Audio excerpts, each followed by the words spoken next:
Olá, boa tarde.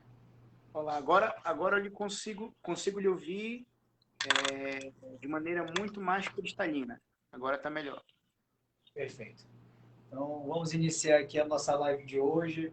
Eu queria dar uma boa tarde para as pessoas que estão acompanhando a página Imigração Legal Portugal no Brasil e nos países que possuem o fuso horário igual ou parecido com o do Brasil. Em Portugal eu sei que já é noite.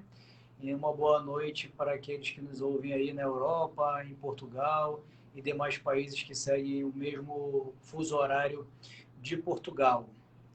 Queria dar as boas-vindas aí para o Dr. Manuel Lobato nessa live que marca o retorno da nossa página a publicações novas de interesse de todos aqueles seguidores que nós temos tido na página ao longo desses últimos 2 anos. E como todos já sabem, nós divulgamos aí através de publicações, tanto na nossa página quanto na página pessoal. O tema de hoje da nossa live é o novo decreto emergencial que foi editado e publicado pelo governo português, agora recente, que está em vigência desde o dia 31 de janeiro de 2021 e que vai impactar diretamente nos processos de imigração, nos projetos de imigração daqueles que planejam e pretendem morar e imigrar para Portugal. E não só nos projetos de imigração, também como no trânsito entre esses dois países, entre Brasil e Portugal. Claro que nós sabemos que essa situação pandêmica que o mundo inteiro vive, e em especial o Brasil e Portugal, tem impactado também na vida tanto dos nacionais dos dois países quanto dos residentes. Porém, nós fizemos um corte, delimitamos o tema dessa live para tratar exatamente dos projetos de imigração, né, e do impacto no fluxo entre esses dois países, né, tanto dos portugueses que ou residem no Brasil ou pretendem vir ao Brasil por qualquer motivo, quanto dos brasileiros que residem em Portugal ou que pretendem ir a Portugal por qualquer motivo que seja. Então, esse que é o nosso tema de hoje. Para aqueles que ainda não me conhecem, eu sou Bruno Lobato, sou advogado no Brasil e em Portugal e sou o administrador da página Imigração Legal Portugal. E hoje tenho como convidado aqui também o colega advogado luso-brasileiro, Dr. Manuel Lobato, que apesar do sobrenome igual, de grafarmos, termos a mesma grafia de sobrenome, pelo menos não conhecidamente, pertencemos aí, temos vínculos familiares. Na verdade, é um colega estimado e advogado, que hoje eu tenho o prazer de compartilhar essa live aqui para levar mais informação para a nossa página Imigração Legal Portugal. Doutor Lobato, eu deixo a palavra com o senhor agora aí para suas considerações iniciais. Olá, boa noite a todos que nos acompanham. É um prazer sempre estar aqui. Eu fico muito honrado com o convite, Bruno, principalmente por se tratar de uma live especial por dois fatores. O primeiro fator é por se tratar de um tema muito importante, um tema, sobretudo, controverso, atualmente em função dessas sucessivas legislações e diplomas legais, muitas pessoas não sabem o que fazer, não sabem o que efetivamente podem ou não. E o segundo motivo pelo qual essa live é muito importante é porque digamos assim, a reestreia da sua página. Página essa que é muito importante porque transfere para as pessoas informação pública, que por outras vias elas não têm acesso. Pública e gratuita. É só acessar a sua página, tem um conteúdo muito bom, um conteúdo muito interessante. E fico muito honrado por ter me escolhido, por fazer parte dessa estreia, por esses motivos muito especiais. E eu espero fazer jus a toda essa expectativa. Pois bem, na verdade, em função de se tratar de um tema um tanto quanto vasto, nós tentamos pontuar alguns aspectos que queremos salientar. E, portanto, aqui, se você me permite fazer uma breve introdução do que é que vamos tratar, só para as pessoas terem conhecimento. Claro. Aqui serão duas etapas que eu e o Dr. Bruno iremos tratar. A primeira etapa nada mais é uma questão meramente conceitual, uma questão meramente dogmática, que é acerca do decreto de emergência. Em que condições um decreto de emergência pode ser aplicado? Qual é o seu regimento constitucional? Quais são os limites de um decreto de emergência? Que atualmente é o que vivemos. Vivemos sob o palio de um decreto de emergência em um estado de emergência que nunca tinha sido antes aplicado em 46 anos de democracia em Portugal. Portanto, entendo eu que é muito interessante, sob o ponto de vista jurídico, até mesmo de formação, de pessoas que não sejam da área terem conhecimento disso, saber qual é a finalidade e como se aplica um decreto de emergência. Posteriormente, iremos falar sobre o decreto 3D/2021, que é o decreto que atualmente vigora, pelo menos até o dia 14 de fevereiro. Não temos a certeza ainda se será prorrogado ou não. E, posteriormente, o Dr. Bruno irá salientar acerca dos 2 despachos que justamente versam sobre essa situação de circulação ou não, de poder viajar ou não para Portugal, de poder investir ou não, de processos no CEF e etc. Pois bem, antes de adentrarmos acerca do que efetivamente é um decreto de estado de emergência, é importante fazermos um arcabouço histórico e constitucional para podermos compreender a sua real finalidade. Pois bem, o objetivo fundamental de uma Constituição é justamente limitar o arbítrio do Estado.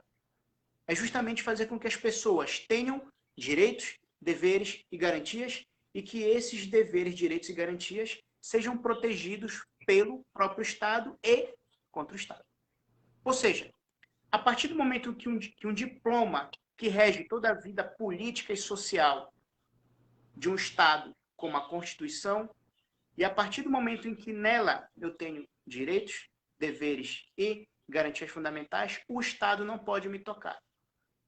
Essa, na verdade, foi uma resposta aos tempos passados em que o Estado cometia inúmeras arbitrariedades, justamente porque não havia todo esse procedimento legal e formal de consolidar direitos e justamente criar institutos que pudessem protegê-los.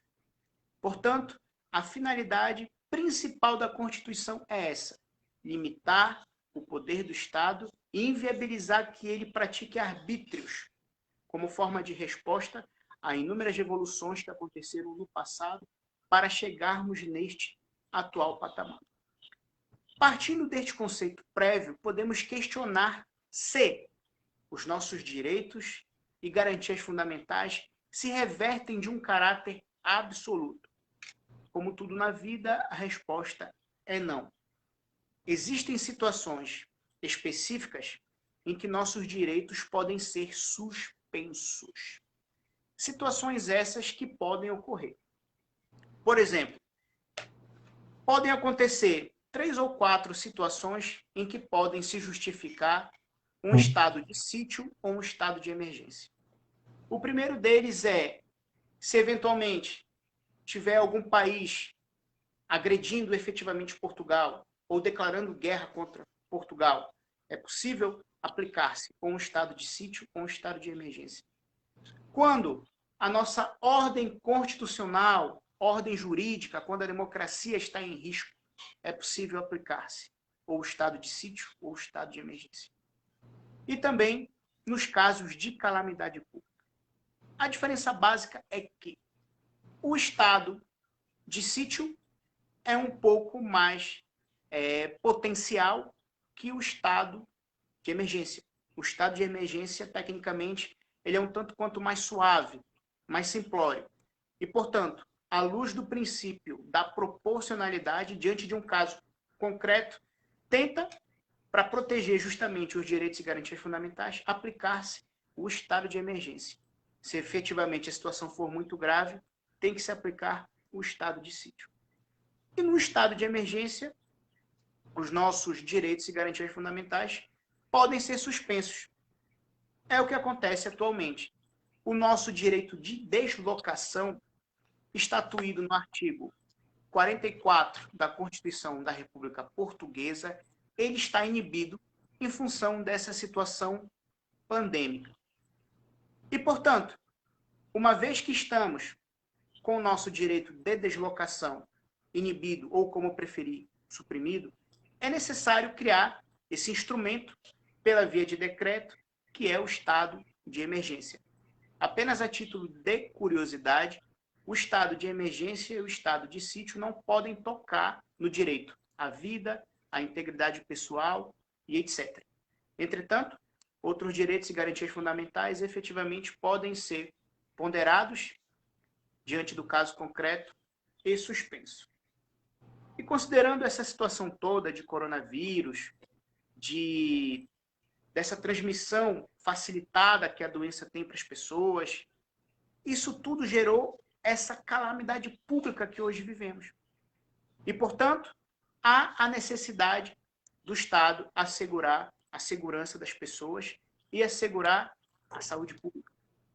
E foi por isso que, em 2020, foi decretado o estado de emergência e, posteriormente, ele foi sendo prorrogado, foi-se criados outros diplomas legais justamente com o intuito de tentar nos proteger de serem infectados, dos números aumentarem e etc. E, portanto, há, inclusive, um debate doutrinário que, na verdade, não foi o nosso direito de liberdade suspenso, foi o nosso direito de deslocação. E considerando que o texto normativo diz deslocação, o Estado não pode nos privar de nossa liberdade se efetivamente sairmos ou não. Mas isso é uma outra discussão que eu não vou adentrar. Mas, enfim.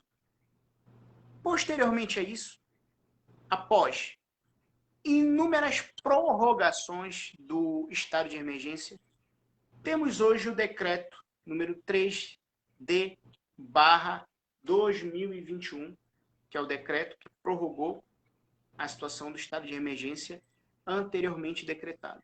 E relativamente a esse decreto, eu gostaria de fazer apenas duas observações relativamente ao artigo 4º e ao artigo 6º.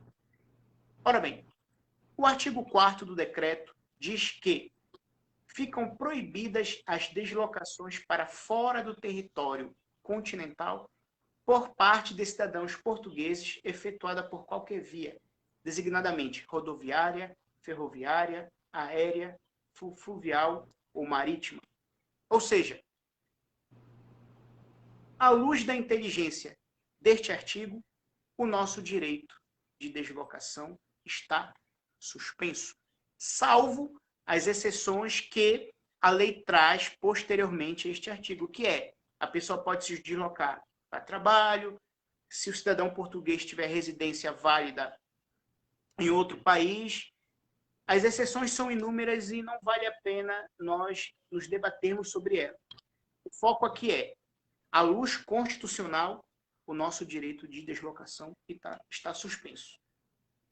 Mais adiante, temos o artigo 6º, que preconiza a suspensão dos voos e o confinamento obrigatório. O artigo 6º diz que a suspensão dos voos com origem e destino em determinados países. Ora bem, essa suspensão de voos com origem e destino em determinados países, ela vai ser materializada e especificada através de despacho da autoridade competente. E é justamente a partir daí que iremos, através das palavras do ilustre Dr. Bruno, comentar, conversar acerca sobre esses decretos, esses despachos, que proíbem a circulação entre países. Ora bem, atualmente sabemos que Brasil e Inglaterra, os nacionais de Brasil e Inglaterra não podem, salvo as exceções legais que iremos discutir, ingressar no território português. E, portanto, doutor Bruno, encerro aqui a minha primeira participação. Desde já, renovo os meus cumprimentos, renovo o meu sentimento de gratidão por ter sido convidado a participar. E, portanto, agora a bola é consigo. Eu agradeço e parabenizo aí as suas considerações iniciais, as suas explanações iniciais, na verdade. Só trazendo aqui para que a gente possa ampliar o debate, os nossos ouvintes e espectadores que eventualmente tenham curiosidade a respeito do decreto emergencial que foi tratado e alguns questionamentos que também me passam pela mente, né? Enfim, como um cidadão que não seja operador de direito, que não conheça de forma mais profunda a legislação portuguesa. O primeiro ponto que eu gostaria de destacar é justamente o porquê que a decretação do estado de emergência, ou melhor dizendo, a declaração do estado de emergência através do decreto presidencial, pelo período de apenas 15 dias, né? Se em tese, diante de todos os números e dados que hoje as autoridades sanitárias detêm, provavelmente, salvo uma movimentação divina, um desejo divino, essa pandemia não deverá, até o dia 14 de fevereiro, que é o prazo de validade desse decreto, ter mudado de forma significativa ao ponto de esse decreto ser minorado ou mitigado aí os seus efeitos. O que acontece é que a própria Constituição portuguesa, ela previu que o estado de emergência ou estado de sítio só poderia ser declarado pelo período no máximo de 15 dias, por até 15 dias.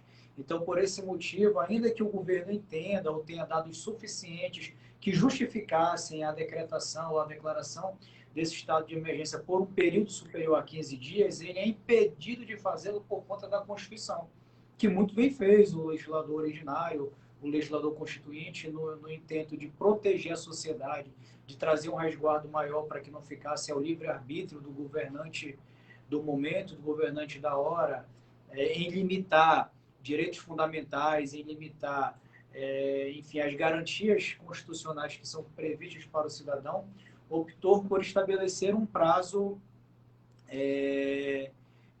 razoável e limitado para que, assim que fosse, para que se observasse de maneira paulatina e sucessiva se os motivos que ensejaram naquela declaração de emergência permaneciam ou não durante esse prazo. Então, esse é o primeiro ponto que eu queria destacar aqui para quem nos ouve e, de repente, tem esse questionamento ou essa dúvida, né? Poxa, mas não parece inteligente por parte do governo, sabendo que em 15 dias os números têm mostrado que, ao contrário, que os infectados e, enfim, a contaminação tem avançado de forma exponencial, de modo que em 15 dias isso não será revertido ainda, né? Ainda. Possa ser que haja alguma redução, mas não de maneira significativa, de modo a reverter a motivação da declaração do estado de emergência. Uma outra situação que eu queria também destacar a respeito desse assunto, que muito se questiona, e eu não sei se você teve a oportunidade de ver um vídeo aí na internet, um vídeo que eu não lembro bem qual foi a localidade que esse vídeo foi gravado, o sítio aí. Mas um cidadão português muito revoltado, porque o cidadão estava em deslocação pela praia, enfim. Não sei se você está me ouvindo bem ainda. Consigo. O cidadão estava em deslocamento pela praia e foi abordado. Desculpa que eu teve só um problema aqui. O cidadão foi abordado pela polícia de Portugal, não sei bem se foi PSP, se foi a GNR, e justamente porque ele estava em locomoção pela praia, e nesse momento em que nós estamos impedidos de fazer deslocamentos, salvo pelas hipóteses que a legislação permite.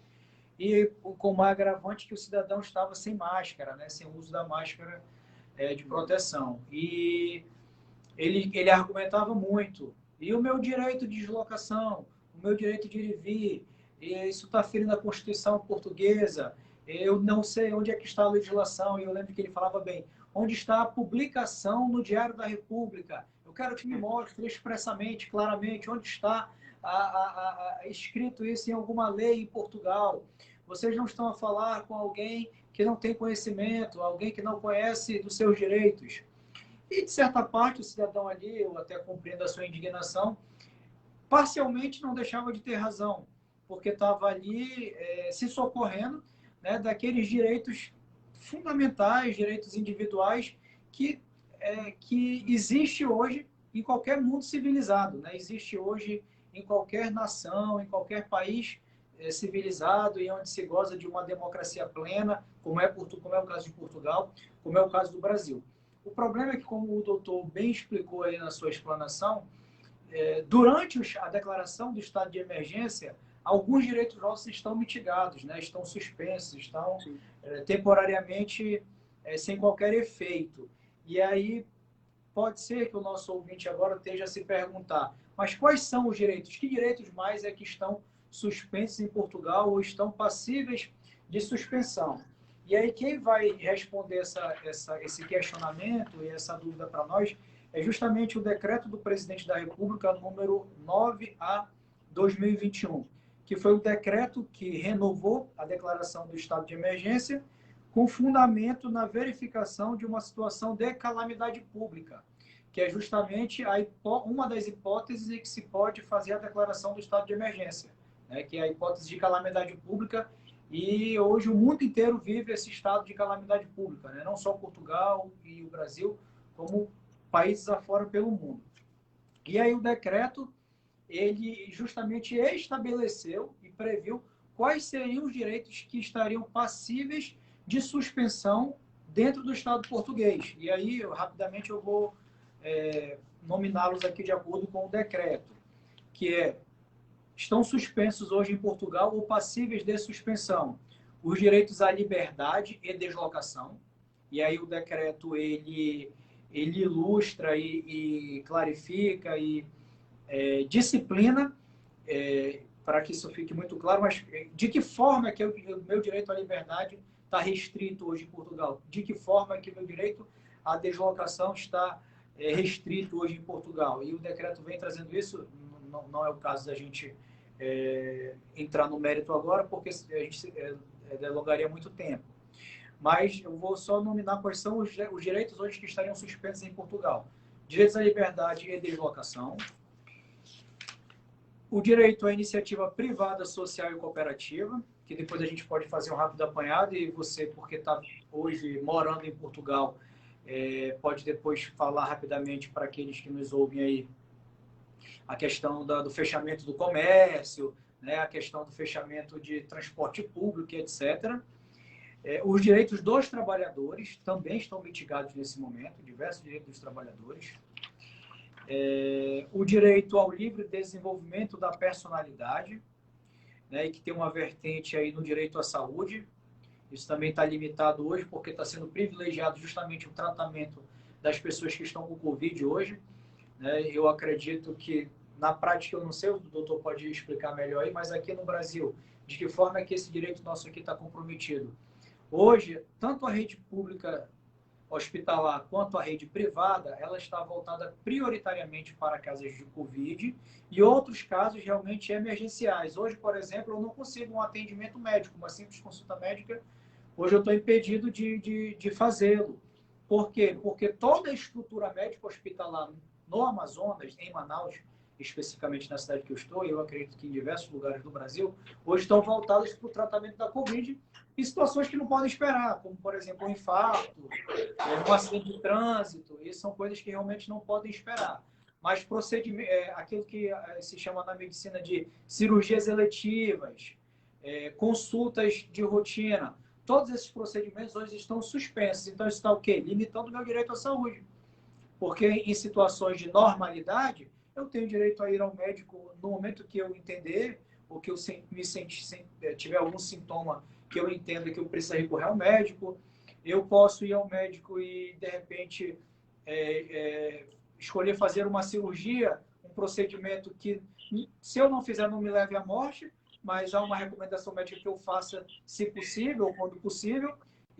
Então, isso limitou o meu direito à saúde. Penso eu que deva ser parecido com isso que deva estar acontecendo em Portugal. Sim, né? basicamente são questões muito similares que aqui também acontecem. Aqui também, hoje em dia, se você, por exemplo, sentir um sintoma de uma doença qualquer que não seja Covid, não lhe darão prioridade.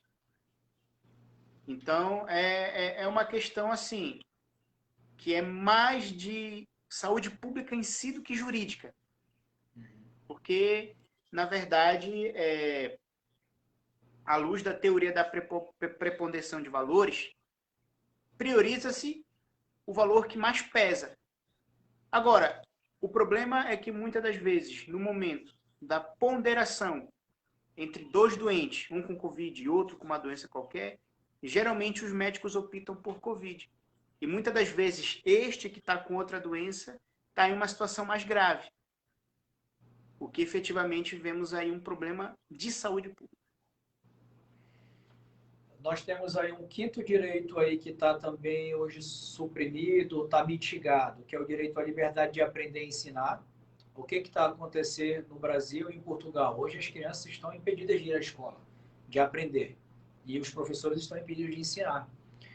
O meu filho, particularmente, está relativizado já esse direito dele, porque ele está tendo aula remota, está tendo aula online, aula em casa. Começou a partir de segunda-feira, mas a rede pública de ensino, por exemplo, aqui na minha cidade, ela estava com as aulas suspensas. Então, o direito de liberdade de aprender e ensinar, que é denominado dessa forma em Portugal e no Brasil é denominado direito à educação, ele está limitado nesse momento e é um direito previsto na Constituição. É um direito fundamental, né? Está dentro da linha dos direitos fundamentais do cidadão. Hoje ele está suspenso, está suprimido também no Brasil.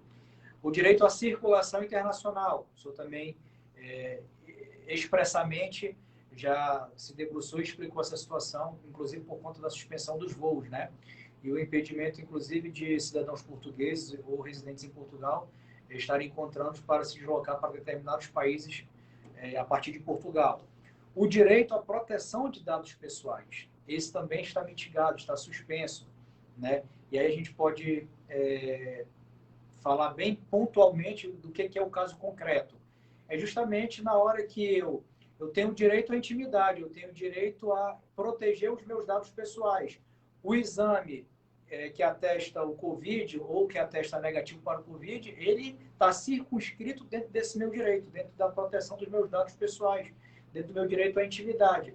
Porém, ele está mitigado nesse momento. Por quê? Porque ao embarcar, se eu necessitar embarcar de Portugal para algum lugar, desses lugares que estejam permitidos, ou até mesmo para o Brasil, onde há a suspensão geral dos voos, com as exceções, ou a única exceção que nós iremos tratar mais à frente. Vai ser preciso que o viajante apresentar o seu exame, onde seja atestado que ele está negativo para o Covid-19. Então, aí você vê aqui que é um caso concreto de que eu estou com o meu direito à proteção de dados mitigado aqui. Em relação a isso, eu queria abrir um parêntese. Na verdade, é mais uma opinião pessoal do que propriamente uma opinião jurídica. Essas situações de suspensão de direitos e garantias fundamentais sob pretextos humanitários é muito perigosa. Eu não estou aqui desprezando a situação de pandemia que hoje em dia vivemos. Não estou. Agora, eu particularmente entendo que e fico muito preocupado com o suprimento ou a relativização e mitigação de inúmeros direitos e garantias fundamentais de maneira desnecessária. Ao meu ver, muitas das vezes, o Estado, sob esse pretexto humanitário, ele rasga a Constituição e, paulatinamente, caminha rumo a uma ditadura, que foi o caso de Hitler, Stalin e inúmeros nomes que a história conta. Então, eu entendo que temos que tomar cuidado, temos que evitar aglomerações. Agora, essa suspensão de direitos e garantias fundamentais em massa é muito perigosa. Muito perigosa mesmo. Mas é apenas um parêntese, apenas uma opinião pessoal. Eu entendo que, a partir do momento em que eu apresento um exame que comprove que eu não esteja infectado para entrar em território nacional não é necessário eu abrir mão da minha intimidade privada, dos meus dados, etc. Enfim, é apenas uma opinião pessoal e deixa aí para quem quiser também comentar sobre isso. Perfeito. Então, avançando agora, feitas essas observações que eu entendo pertinentes e que enriquecem o nosso debate, principalmente porque a nossa preocupação maior é com que aqueles que nos acompanham nesse momento e que nos dão aí o privilégio da sua audiência pudessem compreender um pouco mais não só o contexto jurídico e as fundamentações e as autorizações constitucionais para estar acontecendo aquilo que hoje nós vivemos, que eu penso que talvez a principal discussão, o principal questionamento por parte do cidadão, quer seja cidadão português, quer seja cidadão brasileiro, é justamente entender se os seus direitos não estão sendo violados, né? Se há espaço para que o Estado português e o Estado brasileiro possam editar todas essas medidas que estão sendo editadas de forma a impactar diretamente no dia a dia e na vida das pessoas, né? Na sua liberdade. Eu acho que, de forma genérica, o que hoje é uma reclamação mundial é justamente o atingimento, né? O ferimento da nossa liberdade de locomoção, da nossa liberdade de escolha, da nossa liberdade enquanto cidadãos mesmo, de poder escolher o que quer, né, a hora que quer, como quer. Isso realmente é uma discussão que eu vejo sendo travada em diversos ambientes virtuais e físicos, em que pese eu me sinto atingido também, mas confesso que eu entendo o momento e realmente acho necessário que essas medidas que estão sendo adotadas precisavam realmente ser adotadas, e eu também entendo que há espaço constitucional para isso. A própria Constituição prevê a possibilidade da adoção dessas medidas por governos, e é claro que o seu alerta é muito importante para que a sociedade como um todo esteja apenas alerta para que as motivações sejam realmente republicanas, que as motivações todas realmente sejam em prol da sociedade, em prol da saúde pública, em prol da segurança de todos, né? Que isso eventualmente não seja utilizado para qualquer outro tipo de manobra política ou manobra não republicana, né? Digamos assim. Então, encerrando essa parte dessa introdução da possibilidade dos governos poderem, sim, editar todas essas medidas que estão sendo editadas aí, tanto no Brasil quanto em Portugal, mas especificamente em Portugal, que é o tema da nossa live. Então, o senhor fez uma explanação aí muito técnica, muito correta a respeito das previsões, né? Eu quero usar termos menos técnicos aqui para os nossos que acompanham nesse momento a nossa live, mas assim, mostrou para nós que a Constituição da República Portuguesa, ela realmente previu e trouxe a possibilidade, autorizou, né, os governos, enfim, o governo de Portugal, a editar hoje as medidas e as normas que estão sendo aplicadas nesse momento.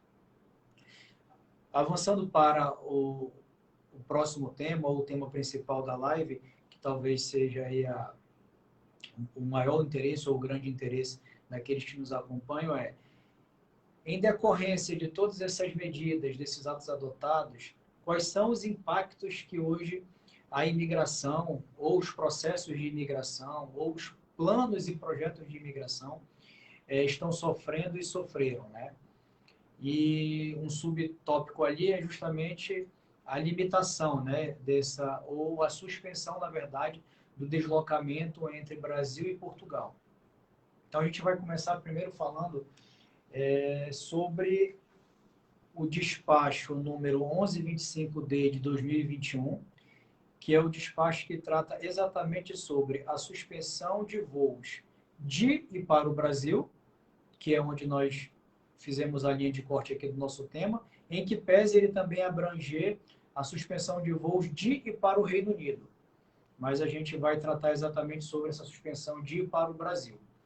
E é um decreto, assim, muito pequeno, ele tem só 9 números aqui, são números curtos. Eu vou adotar uma dinâmica aqui da gente fazer a leitura do número, do decreto, e fazer Sim, comentários. sim. O senhor também fica à vontade para fazer comentários, eu vou explanar rapidamente e o senhor faz em colaboração comigo, complementando. Diz lá o número 1 desse decreto. Esse decreto ele é um ato editado e assinado por diversos ministros, né, de diversos ministérios de Portugal. São eles o ministro de Estado e dos Negócios Estrangeiros, o ministro da Defesa Nacional, o ministro da Administração Interna, o ministro da Saúde e o ministro das Infraestruturas e da Habitação, que determinam, 2 pontos. 1. Suspender todos os voos comerciais ou privados de todas as companhias aéreas com origem no Brasil ou destino para o Brasil, com destino ou partida dos aeroportos ou aeródromos portugueses. Então, para aqueles que nos ouvem e de repente tinham passagem marcada ou tinham a pretensão de realizar uma viagem ou do Brasil para Portugal ou de Portugal para o Brasil até o dia 14 de janeiro. Todos os voos de todas as companhias aéreas. Aqui não há exceção. O decreto, a norma não trouxe nenhuma exceção. Ela suspendeu de forma sumária todo e qualquer voo do Brasil para Portugal ou de Portugal para o Brasil de todas as companhias aéreas. Isso quer dizer o quê? Não adianta se você, de repente, comprou uma passagem pela companhia aérea X e a companhia aérea faz contato com você dizendo que o seu voo está cancelado e provavelmente deve te dar as hipóteses de remarcação desse voo ou de renegociação do valor que você pagou por esse voo. Você, não, vou procurar então a companhia Y para de repente eu ver se ela não tem um voo até o dia 14. Vou procurar a companhia Z. Não, esqueça essa hipótese, porque não há hipótese. A hipótese é de que todos os voos de todas as companhias estão suspensos até em princípio, até o dia 14 de fevereiro. Como bem disse o doutor Manuel, nós não sabemos se o decreto será prorrogado ou não depois do dia 14. A minha opinião, meu palpite é que ele deverá ser prorrogado. Sim, Mas também até o acho dia que sim. 14 é certo que não haverá voos. O número 2 diz... E aí, esse aqui que é importante, porque, vamos lá, os voos estão suspensos. E aí também, talvez, eu já vi uma discussão dessa ocorrer. Então, eu estou proibido de entrar no Brasil? Eu estou proibido de entrar em Portugal? Não. As pessoas não estão proibidas de entrar no Brasil e Portugal. Aquelas que têm o direito, adquiriram o direito, ou possuem o direito de qualquer uma das formas previstas em lei, não estão autorizadas de entrar no território brasileiro, nem português. A verdade realmente é o acesso. Mas aí a gente daqui a pouco vai tratar mais na frente da exceção. Como é que eu conseguiria, possuindo o direito de adentrar no território de um desses 2 países, como é que eu poderia fazer para entrar nesses territórios? Mas a gente vai tratar aqui da exceção, tá? No número 2. Estabelecer que a suspensão referida não prejudica o direito de entrada dos cidadãos nacionais, que são quem? Os portugueses, cidadãos nacionais de Portugal, e membros das respectivas famílias. Então, os portugueses e seus familiares não estão impedidos de entrar em Portugal. Bem como, e aí, na verdade, fazendo logo um acréscimo aqui, nem os cidadãos portugueses, nem os cidadãos dos países que compõem a União Europeia. Tá? Então, só fazendo esse acréscimo aqui. Não está proibido de entrar no território português nem cidadãos portugueses, nem cidadãos que compõem a União Europeia, nem seus respectivos familiares. E, além desses, quem mais? Também não está proibido de entrar em Portugal os titulares de autorização de residência em Portugal. E aí que vem o detalhe. Como é que eu poderia entrar? Apenas em voos de natureza humanitária para efeito de repatriamento dos referidos cidadãos. Então, perfeito. Então, qual é a única hipótese hoje, claro, humana, né? Porque eu não consigo vislumbrar, enfim, salvo, talvez por portos, enfim. Mas o cidadão português que hoje está no Brasil, ou a passeio, ou a turismo, ou morando no Brasil, que queira que retornar para o seu país de origem, queira retornar para Portugal, está impedido de entrar em Portugal? Não, ele não está impedido. A dificuldade realmente vai ser a locomoção. Como é que ele vai conseguir um meio de transporte para chegar em Portugal? Porque os voos comerciais e privados estão suspensos no momento. E aí, o próprio regramento, a norma jurídica, trouxe a exceção da possibilidade de voos humanitários, de forma muito inteligente por parte do governo que elaborou a norma. Por quê? Porque, por questões humanitárias, as questões humanitárias, elas, enfim, estão previstas em convenções internacionais, há uma série de restrições para você impedir ações humanitárias no mundo inteiro. Então, ele precisou excepcionar os voos humanitários. E agora, é claro, isso não quer dizer que há uma facilidade para esse ingresso, porque você não tem voo humanitário todo dia, toda hora, né? A questão da articulação de um voo humanitário, ela envolve uma cooperação entre as nações, no caso entre Brasil e Portugal, que existindo as hipóteses, né, previstas também em convenções internacionais, do que seria um voo humanitário, quais são as questões concretas que classificam um voo como humanitário ou não, em questões humanitárias, mas também não é o momento para essa discussão. Mas havendo um voo humanitário saindo do Brasil para o Portugal ou vice-versa, estes cidadãos aqui que se encaixam nestas hipóteses estão liberados para adentrarem no território português ou no território brasileiro, né? Desde que, enfim, sejam cidadãos português, cidadão da União Europeia ou qualquer cidadão que possua a autorização de residência para residir em Portugal. Essas são as hipóteses. Porém, além da excepcionalidade dessa autorização, a norma também, o despacho, trouxe uma condição de entrada no território nacional. E o interessante é que nessa evolução legislativa que está ocorrendo, que se nós estudarmos os regramentos anteriores para trás, não existia a obrigação do cidadão português se submeter ao exame do Covid ou apresentar o exame do Covid. Por conta do avanço exponencial de contaminação no território português, hoje até os nacionais de Portugal estão obrigados a submeter ao exame. E aí avança mais o número 2 da norma. Os quais que esses cidadãos todos que eu já citei, ao chegar a território nacional, tem de cumprir obrigatoriamente um período de 14 dias de quarentena no domicílio ou em local indicado pelas autoridades de saúde, em cumprimento do disposto, e um outro regramento aqui que não importa citar agora. O que importa é a obrigação que ele trouxe. Ele está dizendo que, neste número aqui, que o cidadão português, que o cidadão da União Europeia, de qualquer país membro da União Europeia, ou qualquer cidadão titular de autorização de residência, tendo a oportunidade de embarcar em um voo humanitário com destino a Portugal, no caso aqui mais específico do Brasil para Portugal, terá que, ao chegar em Portugal, em território nacional, se submeter a um período de quarentena de 14 dias no seu domicílio ou em algum local indicado pelas autoridades sanitárias de Portugal. Então, é a primeira regra aqui que eu quero chamar a atenção, a primeira obrigação que está sendo atribuída para quem chega em Portugal nesse momento. Número 3. Aí ela trouxe aqui agora um comando e uma determinação para as companhias aéreas. Para os efeitos do número anterior, que foi o que eu acabei de ler, as companhias aéreas remetem no mais curto espaço de tempo, sem exceder 24 horas, então, resumindo, em até 24 horas, a listagem dos passageiros às autoridades de saúde para cumprimento na legislação que regulamenta o assunto, sendo aplicável, no caso de incumprimento, objeto do processo de contraordenação previsto na legislação vigente em Portugal. Resumindo, a companhia aérea que embarcar qualquer cidadão que num voo humanitário que não esteja naquelas condições que nós falamos anteriormente, estará sujeita a um processo de contraordenação em Portugal. E depois eu vou falar mais especificamente sobre isso, porque o que ocorreu aqui, é só um parêntese para não sair muito do tema.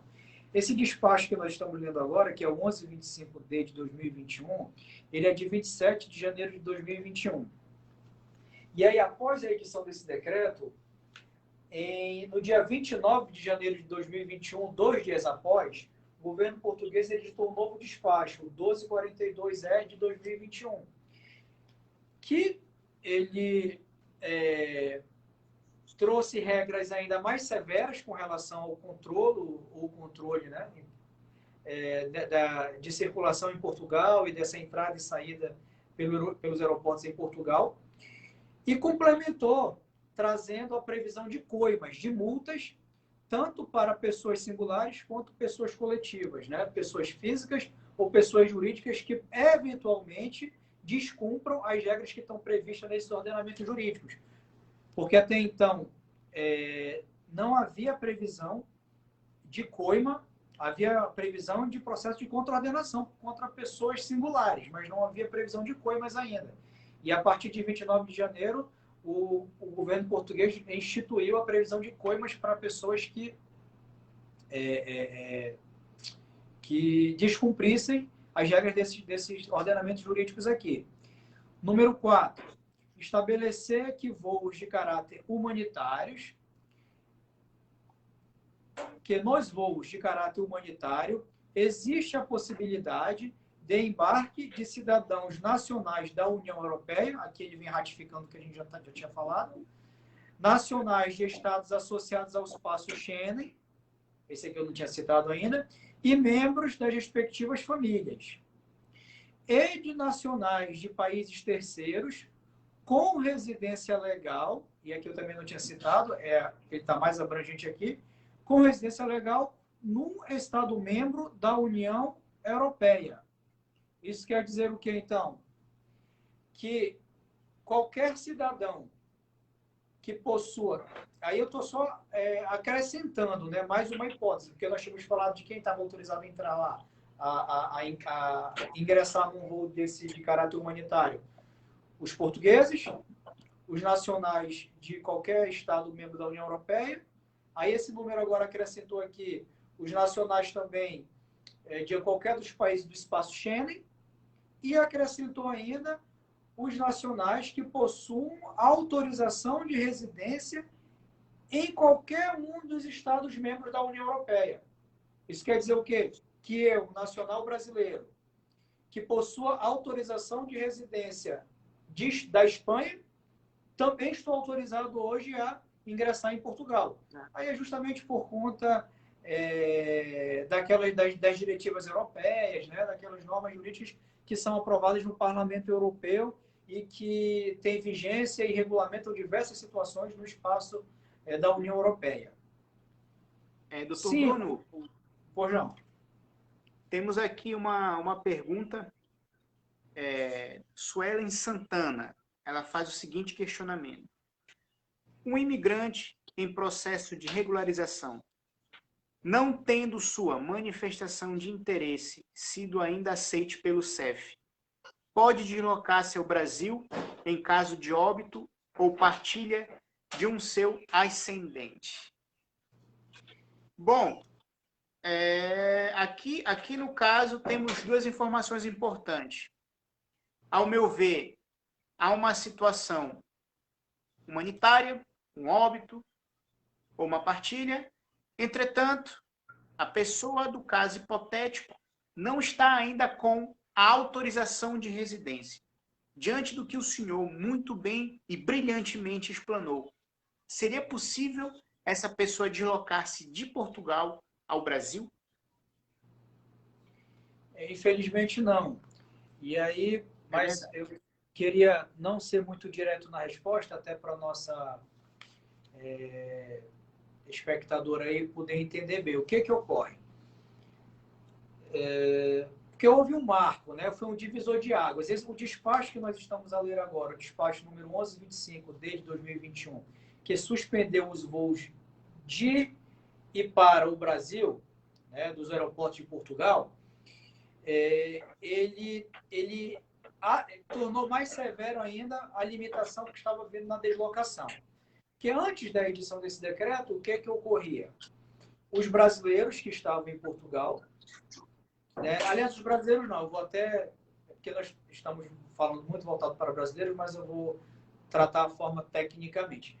Os estrangeiros que estavam a residir em Portugal e que ainda não possui autorização de residência. E essa regra foi prevista justamente por causa da situação, do momento pandêmico em que se vive, que também é uma novidade também, foi uma inovação dentro da realidade que se vivia, né? Porque legalmente não era possível que alguém que havia apresentado a manifestação de interesse junto ao CEF pudesse se deslocar, se ausentar do território nacional. Não era possível até antes do momento pandêmico. Após a pandemia, houve uma flexibilização em diversas regras na condição dos imigrantes em Portugal. E o que aconteceu? O CEF passou a emitir uma certidão, um certificado lá no SAPA, né? Enfim, no sistema que processa os pedidos de manifestação de interesse, passou a emitir um certificado. Por quê? Porque veio um decreto que disse o seguinte, que todas as pessoas que tivessem apresentado manifestação de interesse junto ao CEF estariam consideradas, durante o período de declaração de emergência da pandemia, em situação de legalidade, né? Então, todos os direitos que eram prerrogativas exclusivas daqueles detentores de autorização de residência também passariam a ser aplicados àqueles que tinham apenas a manifestação de interesse. Mormente o direito de deslocação, de ir e vir ao Brasil apresentando apenas aquele documento, enquanto ainda não se tinha, ou ao menos nos momentos e nas fases em que não havia o impedimento desse deslocamento aéreo. O que ocorre hoje é que, especificamente quanto ao Brasil, há um impedimento de deslocamento, né? E o que aconteceu? E aí é muito interessante a pergunta dela para a gente realmente aprofundar aqui o debate.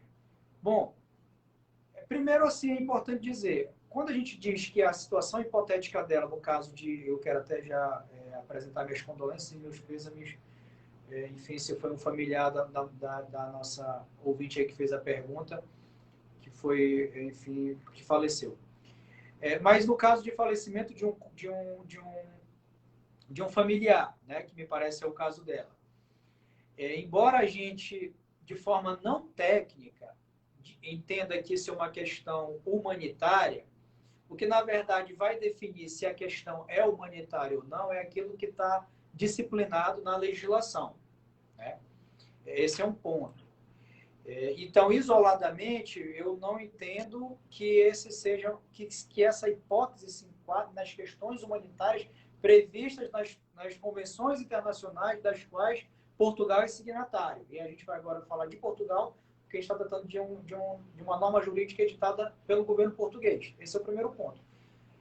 E o segundo ponto, que é importante também, o decreto, ele, com relação, embora, e aí, na verdade, assim, eu não enfrentei essa questão do ponto de vista concreto. E tudo vai surgindo aqui na mente e eu estou aberto aqui ao debate, sem a pretensão de estar correto na interpretação.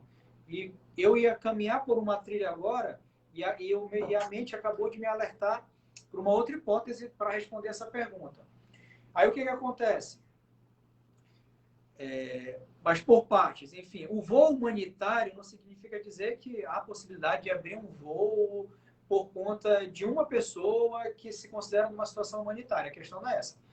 Vamos citar assim, exemplos bem lógicos, né? Voo humanitário.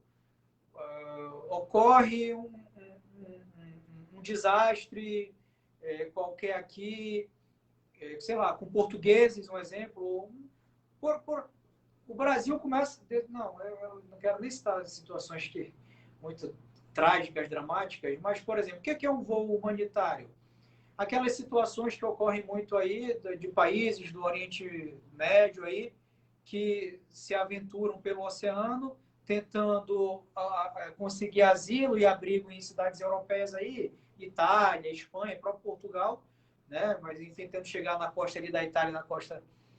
E naufragam ali, né? Há naufrágios e tudo, e o governo italiano, vou citar uma ideia, um exemplo hipotético, o governo italiano não consegue absorver toda aquela população ali que é resgatada ali tentando entrar no território italiano. E, de repente, o governo brasileiro, por exemplo, não, o governo português, a gente está falando de Portugal, o governo português, de repente, aceita a admitir aquelas pessoas, né, para serem recebidos ali em asilo, né, serem abrigados no Estado português, em Portugal. E aí, isso sim seria. Aí eu preciso deslocar essas pessoas, excepcionalmente, mesmo durante a pandemia, da Itália até Portugal. Aí eu vou abrir um voo humanitário. Essa é uma hipótese de um voo humanitário. Eu preciso socorrer aquelas pessoas que naufragaram, que estavam chegando na costa ali, que estão passando por uma série de privações, estão passando fome, estão passando frio, não têm onde ser abrigados, o governo italiano não tem como recebê-los, e o governo português, por uma decisão política, de política internacional interna, resolve receber essas pessoas.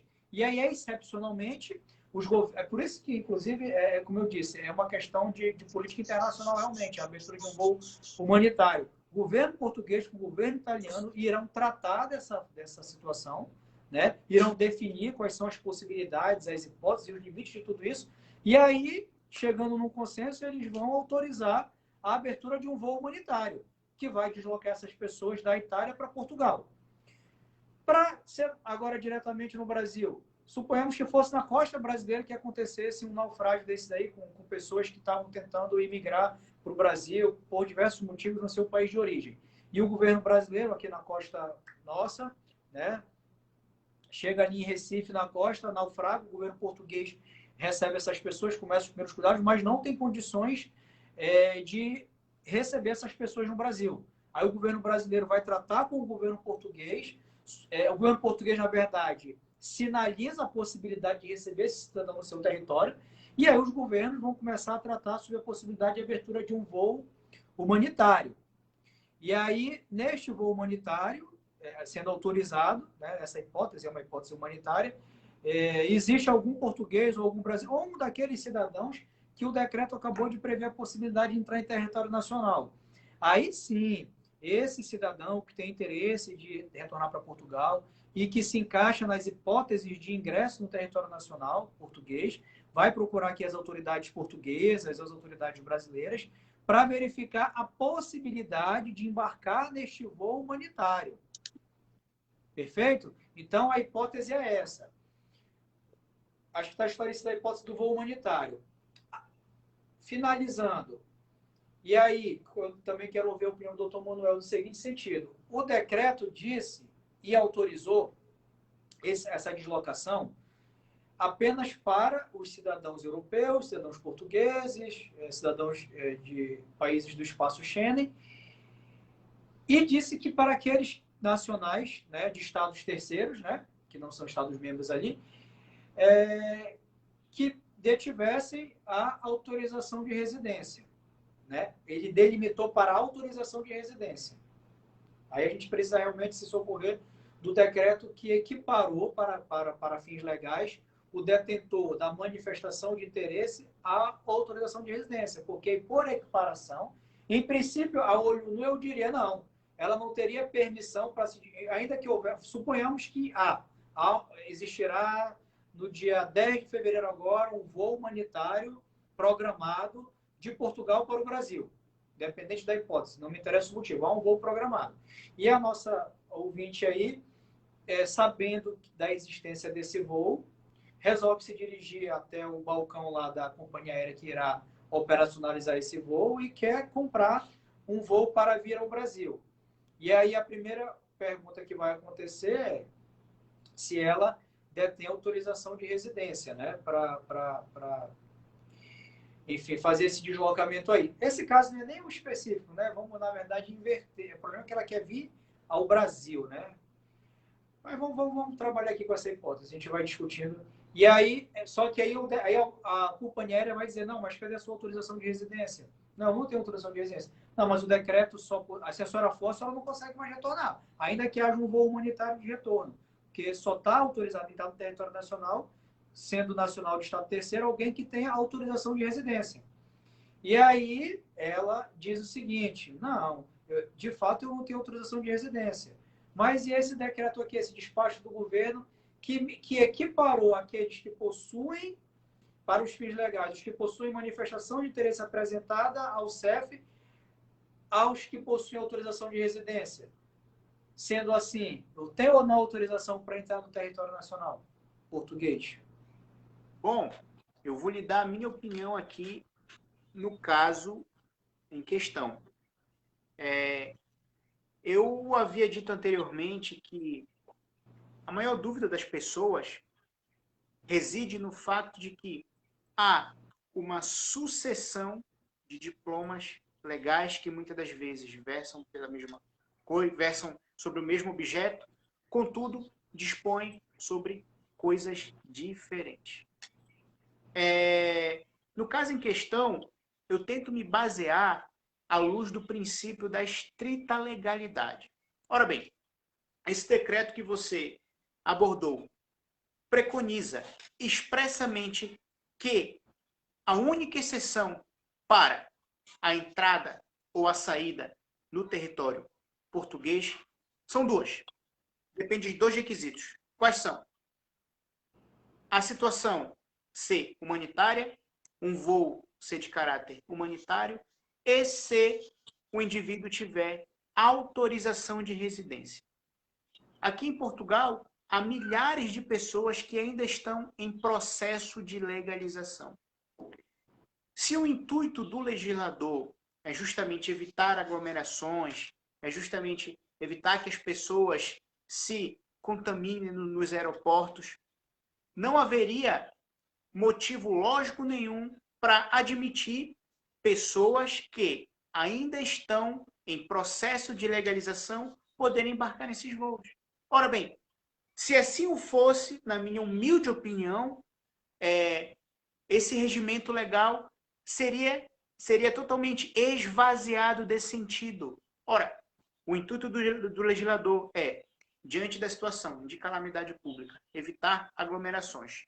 Contudo, diante dessa brecha, diante dessa lacuna, aceitar pessoas que ainda têm processos de legalização, sendo que elas são inúmeras, ao meu ver, seria no mínimo irracional.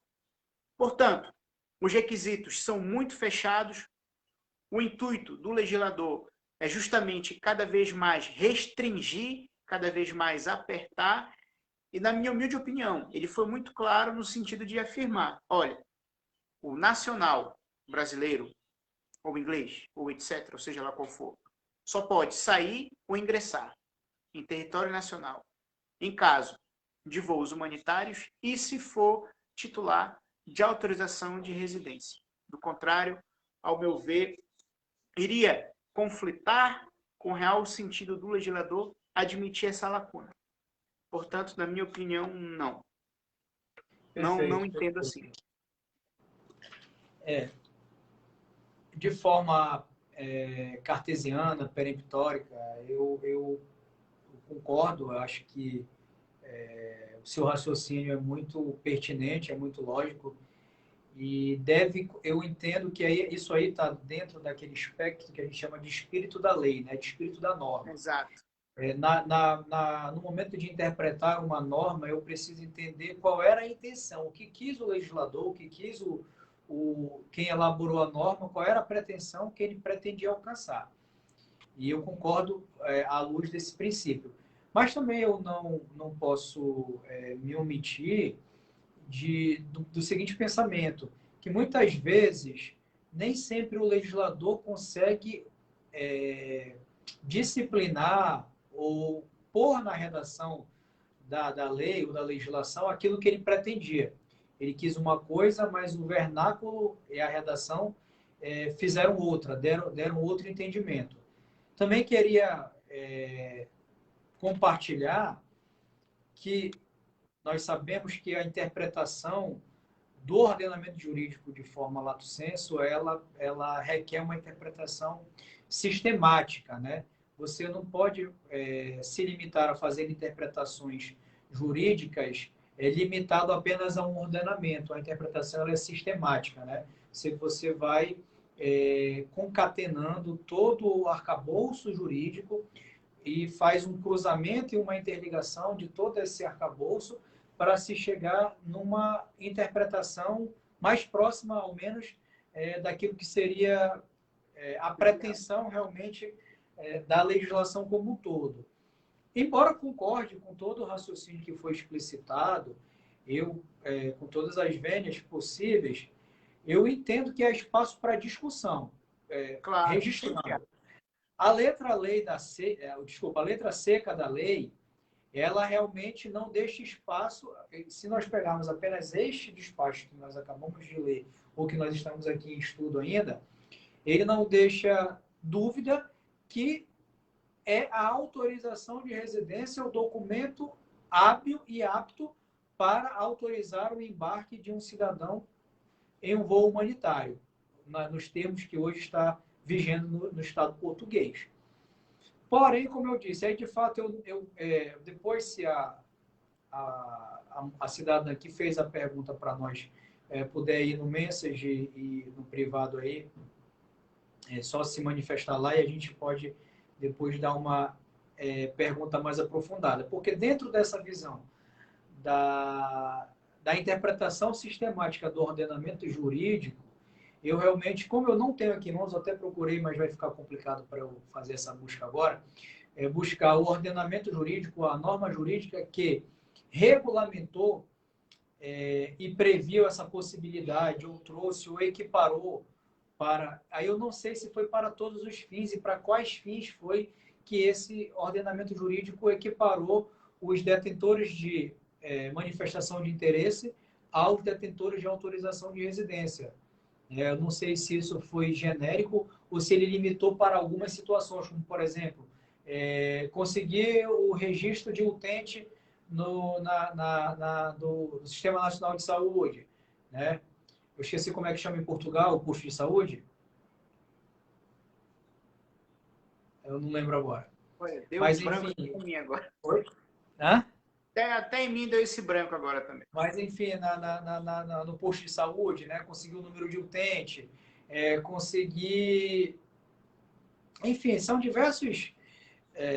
você sem uma autorização de residência em Portugal, você vivendo ou de maneira ilegal ou em processo de legalização, traz uma série de limitadores para o cotidiano do cidadão em Portugal, né? Aliás, em qualquer país, né? Para aquele que não tem a sua situação legalizada perante o governo.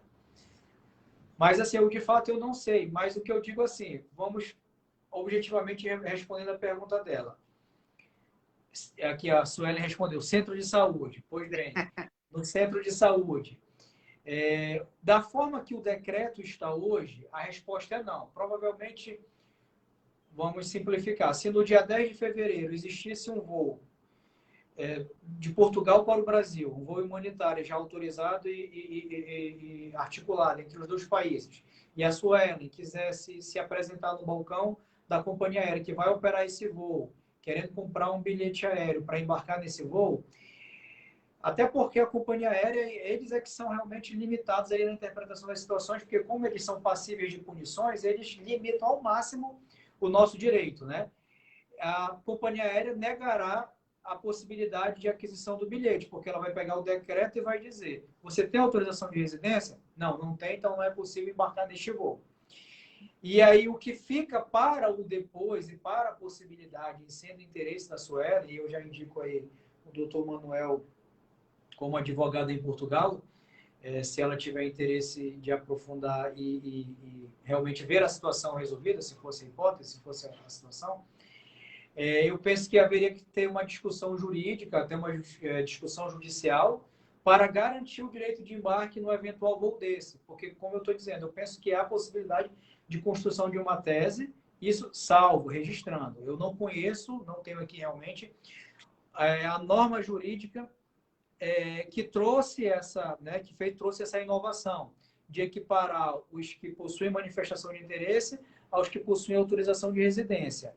E aí isso aí ficaria realmente para um debate acadêmico, e o doutor Manuel sendo contratado, ele faria essa análise aí. Exato. Mas, em havendo essa equiparação total, se não houver nenhum tipo de restrição nessa equiparação, penso eu que há espaço para uma discussão, inclusive judicial, né, para que seja reconhecido o direito de um portador de uma manifestação de interesse embarcar num voo desse, porque, embora o decreto tenha limitado que é o portador de autorização de residência que pode ser embarcado, aí existe uma outra norma jurídica que diz que o detentor da manifestação de interesse está equiparado ao detentor de autorização de residência. Então, tudo que o detentor da autorização de residência pode, eu também posso.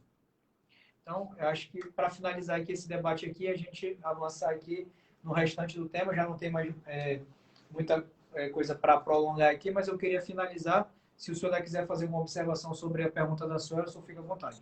Não, relativamente a não querendo dar uma de advogado do diabo, né? Mas eu recordo do conteúdo desse decreto. E eu recordo que isso foi bem no início da pandemia, certo? E as pessoas realmente ali, nomeadamente as que estavam em processo no CEF, elas estavam desnorteadas porque não sabiam o que dali se sucederia. Porque naquela época, efetivamente, os serviços foram suspensos, do CEF em especial. E, portanto, muitas daquelas pessoas estavam desprovidas do número de utente, não poderiam trocar a carta de condução brasileira para a portuguesa e etc. Portanto, na altura, a intenção foi meio que adiantar os efeitos da autorização de residência para aquelas pessoas desfrutarem desses direitos. E eu recordo que, pelo menos, eu não consegui visualizar, eu cheguei a estudar esse diploma na altura, que essa equiparação fosse para todos os efeitos. E, portanto, se efetivamente esse foi um caso concreto, eu acredito que, improvavelmente, a pessoa poderia embarcar. Porque senão iríamos abrir um precedente muito pernicioso e acabar por aceitar essas milhares de pessoas que ainda estão em processo no CEF para poder viajar, transitar e, por via de consequência, ocasionar o que estamos a tentar coibir, que é a aglomeração de pessoas e a propagação do Covid-19. Bom, pelo menos é o que eu efetivamente entenderia e se esse caso me fosse posto à mesa. Perfeito. Tem uma característica muito singular em Portugal, né? Eu, principalmente com relação às questões de CEF e autoridade tributária, na via administrativa, eu penso que quase nada se resolve em Portugal. Então, realmente, o primeiro ponto, esse embarque seria negado. E, como eu disse, a própria companhia aérea, para evitar penalizações futuras, porque, diferente do que ocorre no Brasil, até agora no Brasil, eu ainda não vi nenhum diploma que trouxesse penalidades às companhias aéreas. Ao contrário, por exemplo, pasme, fazendo um comentário rápido aqui, já que a gente está dentro desse escopo das limitações de embarque em voos, enfim, na aviação. Eu até desconhecia porque não está sendo aplicado. Existe uma resolução da Anvisa aqui, que é o órgão de vigilância sanitária nacional aqui no Brasil, desde dezembro, salvo engano, 28 de dezembro, algo assim, que previu a exigência também, esse mesmo procedimento de para embarcar em voo internacional, você tem que apresentar o exame da Covid, realizado em até 72 horas anterior ao momento do embarque, etc. e tal, para os voos domésticos, para os voos também locais aqui, e as companhias aéreas não estão cobrando. E sabe por quê? Porque se não há penalidade, claro, fica uma norma sem sentido, uma norma em branco, uma norma, enfim, sem efetividade alguma, porque parece que só se cumpre mesmo quando há a previsão de punição, a previsão, né, de punição. Então, esse realmente é um problema. Acho que tem mais alguma outra pergunta aqui. Geórgia. Os brasileiros no Brasil, detentores de autorização de residência, podem ser impedidos de embarcar num voo para Portugal? Deixa eu ver se eu entendi bem a pergunta aqui. Os brasileiros que estão no Brasil, que deve ser então que detêm autorização de residência portuguesa, né? Pode ser impedidos. Geórgia, não. O brasileiro que detém, nós já, não sei se você entrou agora na live, mas nós acabamos de discutir esse assunto. Quais são os cidadãos que teriam hoje permissão para entrar no território nacional, no português? se você é brasileira e tem uma autorização de residência válida, é permitida você entrar hoje no território português. A dificuldade realmente hoje é com relação à deslocação, né? Salvo se eu não sei como é que está a autorização de voos aí para outros países, né? De Brasil para outros países da Europa. Só se você conseguisse de repente por um outro país, né? Você fosse do Brasil, não sei se Brasil, França está liberado, não sei, eu não sei realmente como é que está, mas aí você deslocaria do Brasil para um outro país qualquer que tenha voo para Portugal, né? E de lá você compraria o trecho desse país para Portugal e você não teria problema nenhum de adentrar no território português, ou por um outro meio qualquer, por trem, enfim, havendo também, não sei como é que está esse fluxo de transporte, né? Dentro da Europa, mas você faz uma pesquisa aí, vê quais são os voos que estão liberados do Brasil para algum país aí da Europa, e de lá desse país você vê como é que se desloca para Portugal. Mas o fato é que não, tá? A sua resposta aí, a da sua pergunta é muito simples. Você tem autorização para entrar em Portugal. Não há nenhum impedimento, não. Realmente o que você vai precisar verificar é o seu deslocamento. Como é que você vai fazer na parte do transporte para entrar lá em Portugal. Tem alguma observação para fazer com relação a essa pergunta aí, doutor? Não, doutor. Não, concordo plenamente. Não há, foi muito bem explicada, não há necessidade de comentários suplementares. Então vamos lá para o número 5 do despacho que a gente estava lendo. Prever para efeitos do disposto no número 2, que são justamente que essa suspensão de voos não prejudica o direito de entrada, né, de cidadãos portugueses e outros todos que nós já citamos aqui. Porém, vou até melhorar aqui a explicação desse número aqui. Todos os cidadãos que se enquadram nas hipóteses de permissão para entrar no território português, e aí eu vou repetir, os portugueses, os cidadãos, os nacionais de qualquer país que compõem o bloco europeu, que compõem o bloco da União Europeia, os cidadãos dos países do espaço Schengen e os cidadãos de Estado terceiro que possuem autorização de residência estão permitidos, têm permissão para entrar no território português. Porém, deverão apresentar no momento da partida um comprovativo de realização de teste molecular por RT-PCR para despiste da infecção por SARS-CoV-2 com resultado negativo, realizado nas 72 horas anteriores à hora do embarque, sob pena de lhes ser recusado o embarque na aeronave e a entrada em território nacional. Então, Geórgia, a única hipótese de você ser impedida de embarcar num voo com destino a Portugal ou ser impedida de adentrar no território português é se você não apresentar o teste do Covid negativo, realizado em até 72 horas anteriores ao momento do embarque. Essa é a única restrição, e aí é para qualquer cidadão, seja português ou não. É a condição hoje que tem para entrar em território português. Tá bom? Fui bem claro, acho que nesse número aqui. Número 6. Estabelecer que para os efeitos do disposto número 4, novamente. Bom, aqui na verdade Tá, esse aqui é interessante até para a pergunta da Geórgia. Os passageiros têm que apresentar, e repete aqui a questão do exame.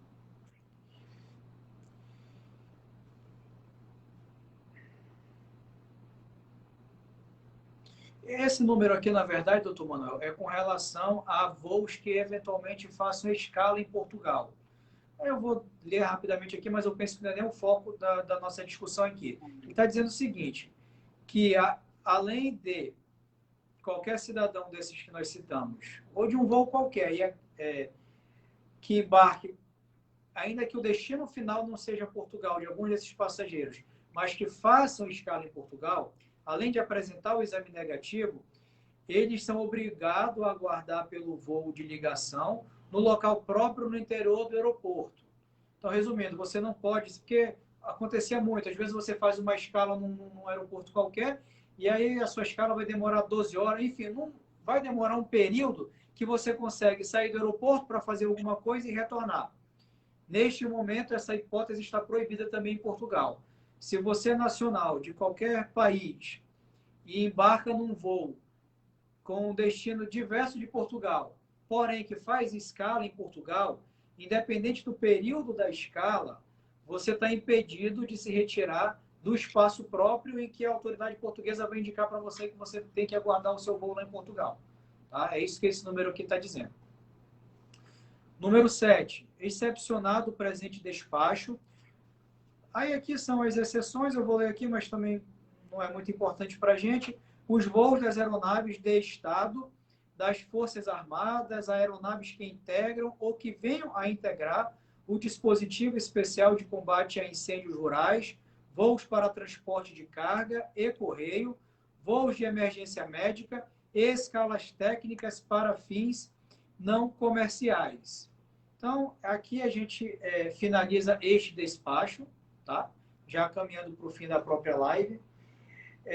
E aí, como complementação, o que nos interessa para quem nos ouve, principalmente essas pessoas que estão planejando, né, assim que possível, assim que esse despacho que suspendeu os voos, eu penso o seguinte, que o despacho, né, o decreto que declarou a emergência em Portugal, eu penso que a prorrogação dele deverá ocorrer de forma sucessiva aí durante um bom tempo.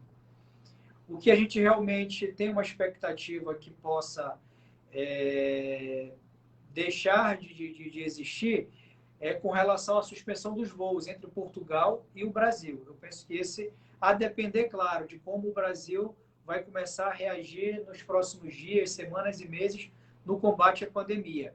Como no atual momento a gente já começou o Plano Nacional de Vacinação aqui no Brasil, né? As pessoas já começaram a ser vacinadas no Brasil e graças a Deus me parece que nós já começamos de uma forma lenta, mas de ontem para hoje os números já mostram que nós já iniciamos uma velocidade razoável.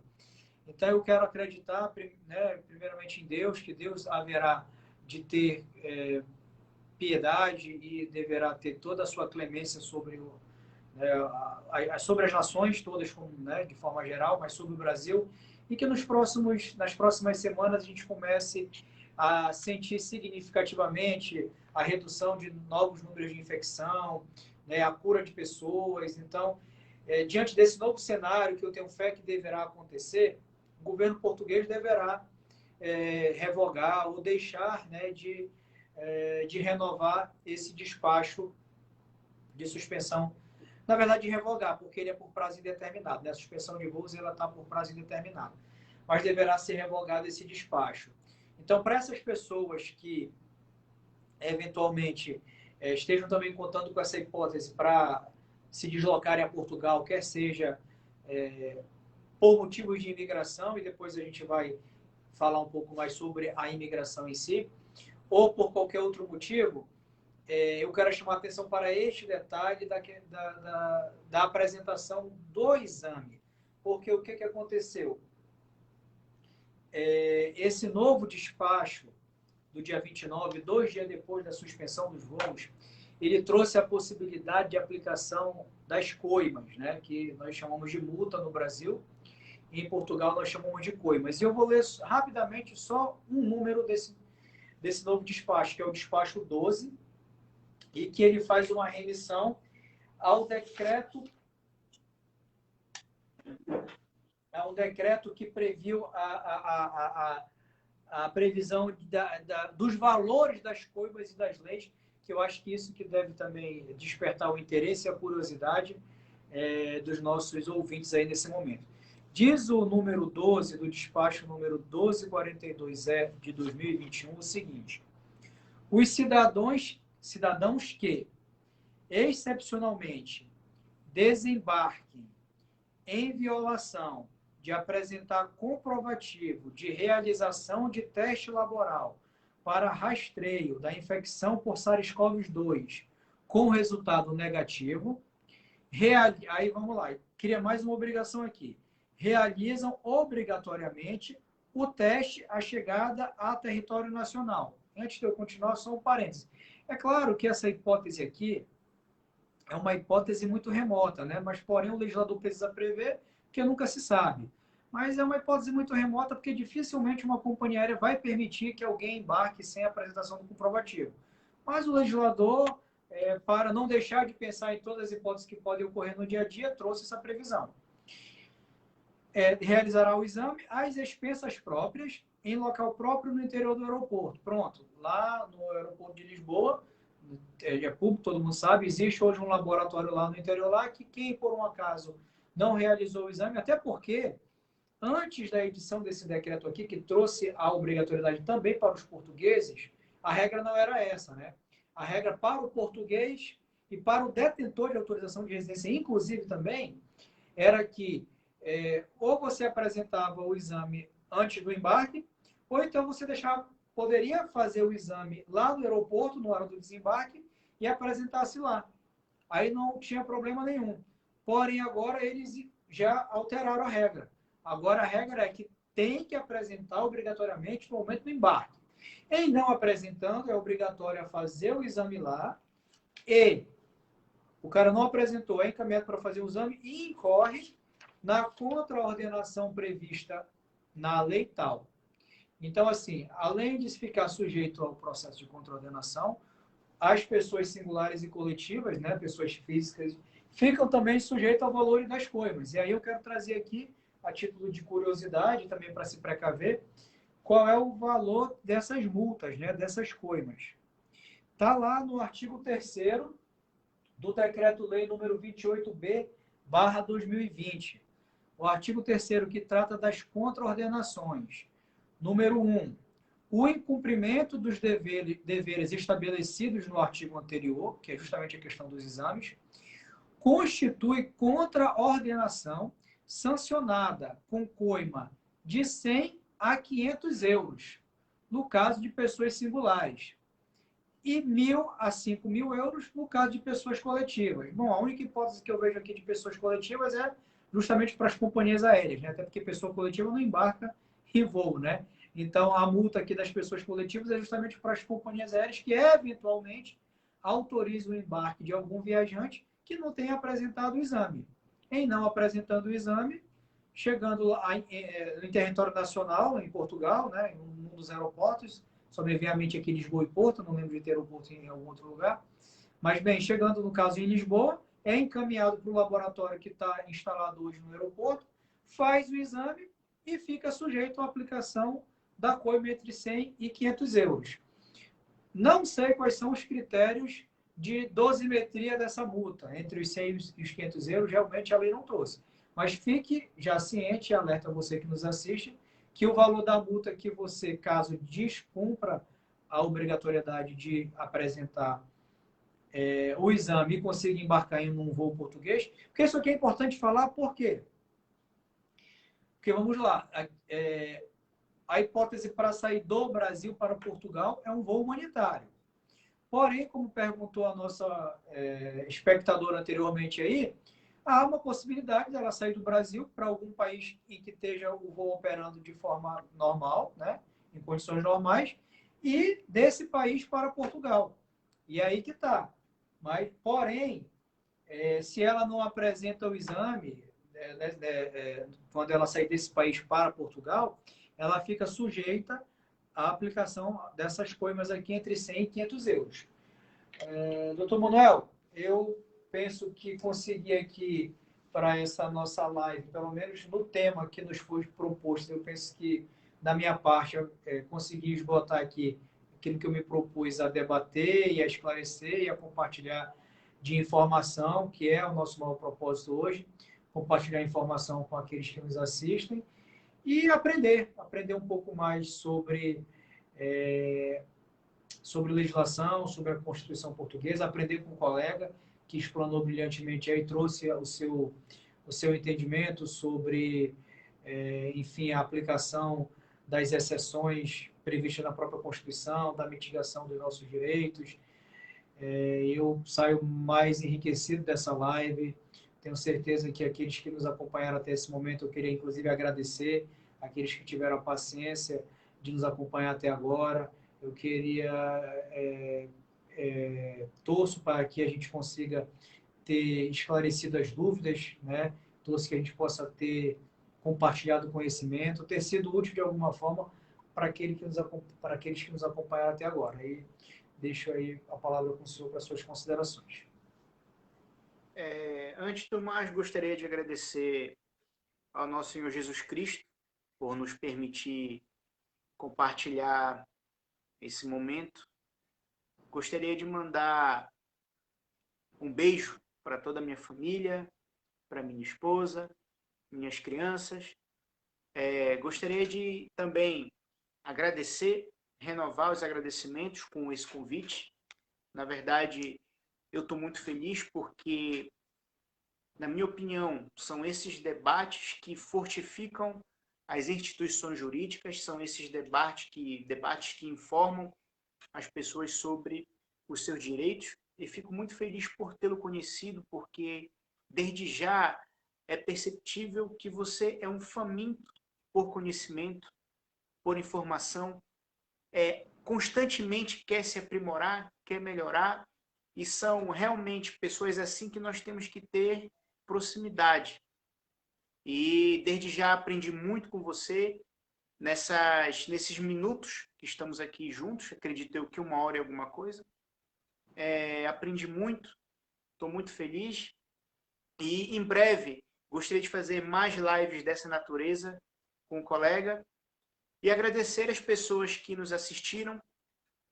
Pedimos perdão se eventualmente não fomos claros, se eventualmente não apresentamos satisfação ao que vocês esperavam. Contudo, foi feito absolutamente tudo com carinho, tudo com muito afeto. Foi feito tudo no sentido de informá-los. E se eventualmente tiverem mais alguma dúvida, podem me contactar, podem contactar aí o meu querido colega, e esperamos brevemente estar juntos em uma próxima live. Doutor Manuel, eu agradeço aí as suas palavras Mas não vai bondosas. chorar. Não, eu agradeço as suas palavras bondosas, mas antes da gente finalizar, eu queria só pedir a sua contribuição para a gente deixar ainda aqui um esclarecimento com relação aos processos de imigração, né? E aos projetos de imigração, que ficou faltando realmente abordar esse único ponto aqui do nosso script. O que ocorre? Nós, penso eu, que fomos felizes aí dos esclarecimentos com relação ao ordenamento jurídico que está vigente em Portugal, normalmente com relação à suspensão dos voos entre Brasil e Portugal, né? E, enfim, fizemos uma passagem rápida também na Constituição da República Portuguesa, e onde há justamente a previsão das possibilidades de adoção de todas as medidas que o governo português tem adotado para resguardar o seu povo, para resguardar não só portugueses, mas como todos aqueles que vivem, né, escolher Portugal para viver. E o que acontece com relação aos projetos de imigração?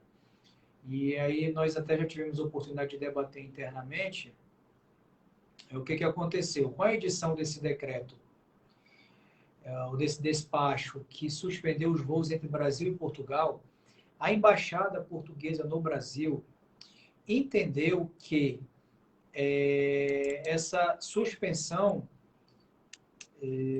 atraía automaticamente a suspensão também da recepção de novos pedidos de vistos de residência para Portugal, bem como também suspenderia a tramitação de eventuais processos que já haviam sido protocolados perante aquele órgão.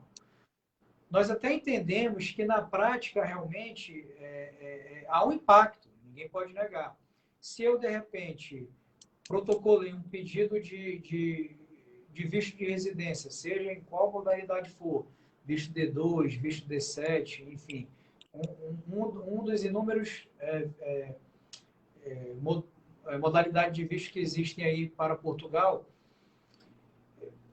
claramente, se não há voos, né? Como é que eu vou ter um visto de residência? Até porque poderia atrair eventual prejuízo realmente, porque os vistos têm validade de 120 dias a partir da data de sua emissão, né?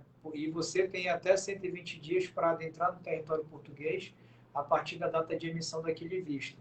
E tendo em vista que os voos estão suspensos, então não teria por que a embaixada portuguesa, né, através de seus consulados, estar emitindo vistos de residência e recebendo novos vistos. O que ocorre, e a gente até do ponto de vista prático, compreende essa interpretação, compreende até a medida que foi adotada, porque também, fazendo uma reflexão sobre essa decisão da embaixada, os vistos, né, na grande maioria das vezes, você passa por uma entrevista, né? Você precisa levar presencialmente os documentos físicos para serem apresentados no consulado em que você fez a marcação para requerer o seu visto. E se realmente a gente está num momento pandêmico em que está suspensa no Brasil, eu penso que eu de fato eu sei que São Paulo está, né? Eu não sei dos demais locais que tem consulados portugueses, por exemplo, Brasília, Belo Horizonte, Belém. Eu não sei realmente como é que está a questão do deslocamento nesses lugares, como é que está a restrição de deslocamento, né? São Paulo eu sei que estava bem severo a questão do deslocamento. Então, até eu entendo que há uma dificuldade realmente para a tramitação e para a recepção de novos pedidos de vistos. O que ocorre aqui, olhando estritamente do ponto de vista da legalidade, né? Não há, pelo menos nós fizemos um levantamento, e a própria embaixada, quando emitiu o seu comunicado para os utentes e para para os cidadãos que, enfim, apresentaram, têm interesse de apresentar pedidos de visto de residência, justificou apenas que por conta do despacho número, que nós acabamos de estudar aqui, número 1125 de 2021, que suspendeu os voos entre Brasil e Portugal, também estariam suspensos os processos de vistos, de emissão de vistos e tramitação de vistos.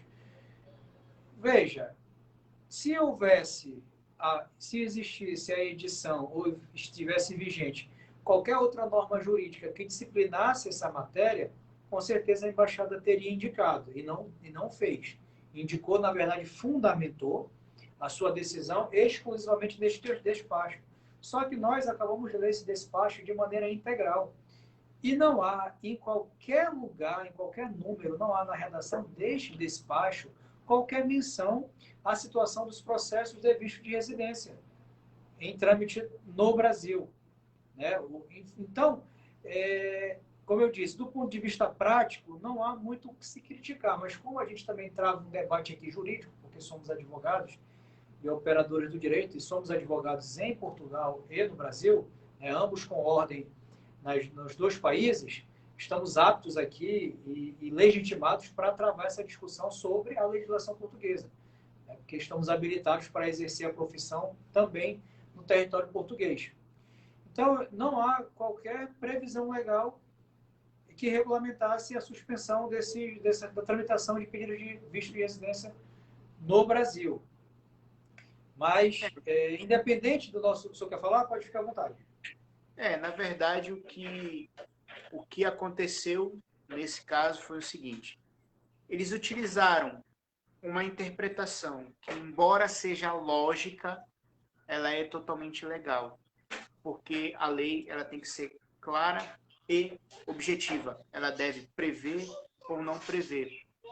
Portanto, diante da redação do decreto, não houve absolutamente nenhuma menção de que os processos de visto, seja no CEF ou seja no consulado, estariam suspensos enquanto vigorasse o decreto.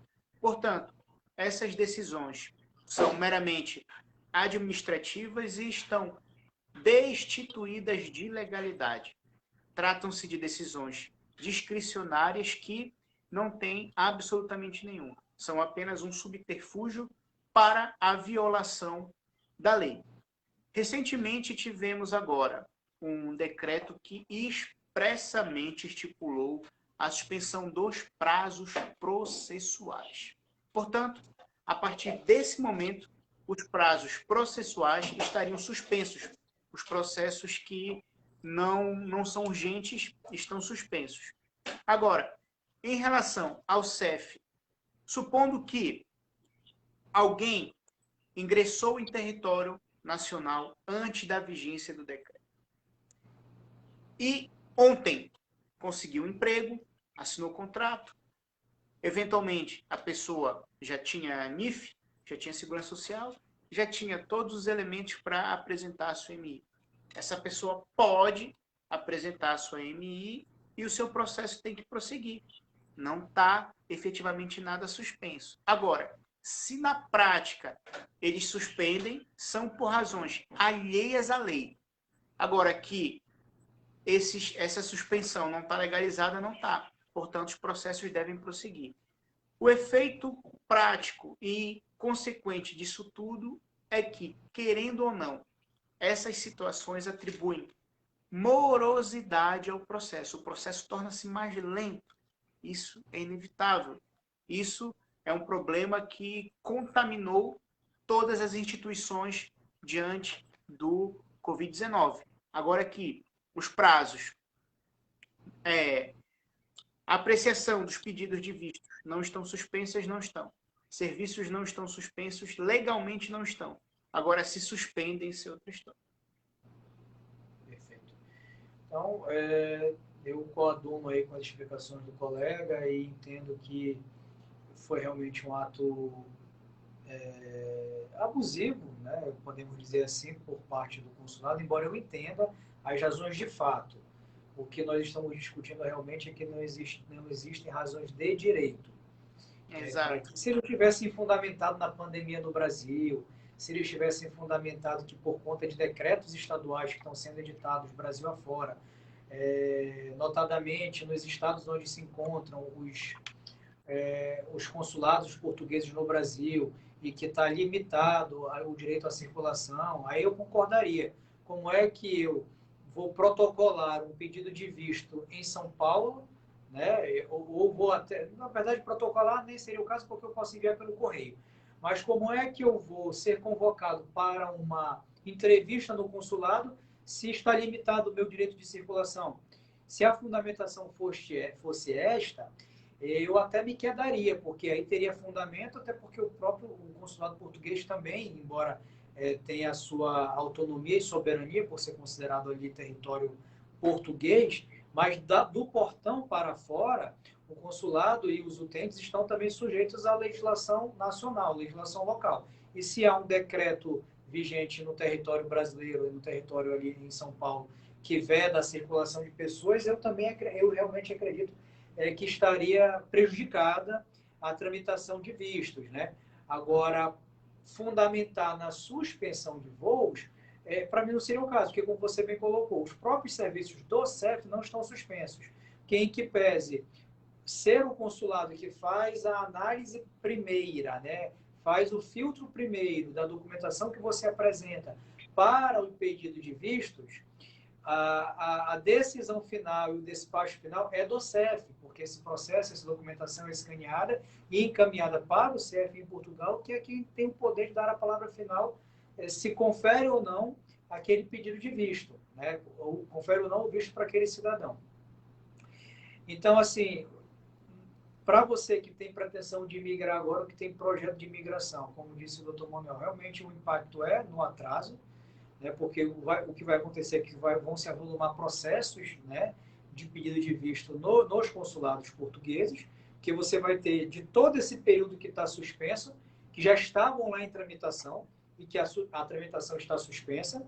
Aí você terá, desse período todo, as pessoas que estavam com a documentação preparada para protocolar o pedido, e você ainda vai ter uma demanda reprimida para o futuro, de pessoas que estavam também se planejando e que eventualmente poderiam dar entrada nesse período e que vão deixar de dar entrada, e vai todo mundo já dar entrada dos pedidos já tão logo esses serviços voltem a funcionar na normalidade, né, de forma costumeira.